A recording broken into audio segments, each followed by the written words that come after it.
America అధ్యక్షుడు Donald ట్రంప్పై crypto currency కాసుల వర్షం కురిపించింది.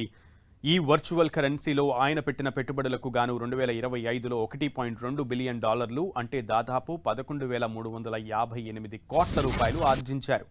ఈ మేరకు గవర్నమెంట్ ఎథిక్స్ కార్యాలయం వివరాలను వెల్లడించింది. 1978 చట్టం ప్రకారం అమెరికా అధ్యక్షుడు, ఉపాధ్యక్షుడు తమ ఆస్తులతో పాటు ఆదాయాన్ని వెల్లడించాల్సి ఉంటుంది. ఈ నేపథ్యంలో ట్రంప్ ఆదాయ వివరాలు బహిర్గతమయ్యాయి. ట్రంప్ కుటుంబం 2024లో క్రిప్టో ప్లాట్ఫామ్ వరల్డ్ లిబర్టీ ఫైనాన్షియల్ను ప్రారంభించింది.